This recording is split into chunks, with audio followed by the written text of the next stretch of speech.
31 मई 2022 ईरानी वैज्ञानिक अयूब इंतजारी, जो ड्रोन और मिसाइल प्रोजेक्ट पर काम कर रहे थे, एक डिनर पार्टी में शामिल हुए। कुछ घंटों बाद वह बीमार पड़ गए, जहर दिया गया था। उनकी मौत हो गई और पार्टी का मेजबान गायब हो गया। 2 जून 2022 एक और वैज्ञानिक कमरान अगामोलाई अचानक मतली और अंग विफलता के साथ गिर पड़े। उनकी भी मौत हो गई। ये पहली बार नहीं था। ईरानी वैज्ञानिक सालों से मारे जा रहे थे। मोहसेन फखरीजादे 2020 में रिमोट कंट्रोल राइफल से गोली मारी गई। मसूद अली मोहम्मदी 2010 में कार बम से मारे गए।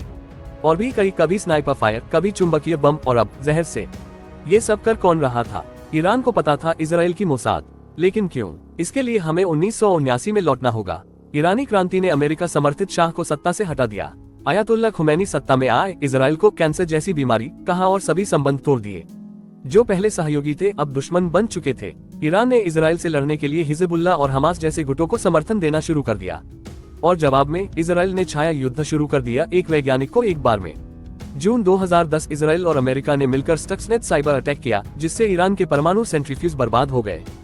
7 अक्टूबर 2023 हमास ने इजराइल पर हमला किया, जिसमें 1200 से अधिक नागरिक मारे गए। ईरान पर इस हमले को प्रॉक्सी के जरिए समर्थन देने का आरोप लगा। फरवरी 2024 इजराइल ने बदले में ईरान की गैस पाइपलाइनों को नुकसान पहुंचाया।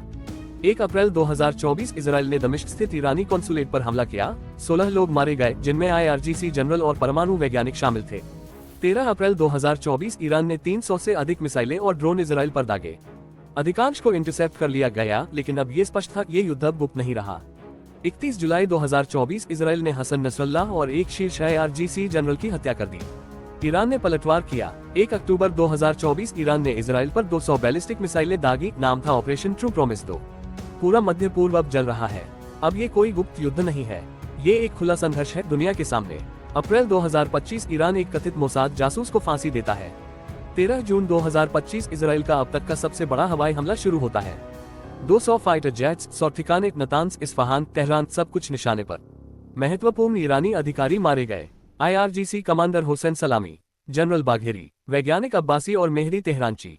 14 जून 2025 बमबारी जारी रहती है, एक के बाद एक हमला। फिर कुछ ऐसा होता है जिसकी किसी ने उम्मीद नहीं की थी। अमेरिका युद्ध में कूद पड़ता है।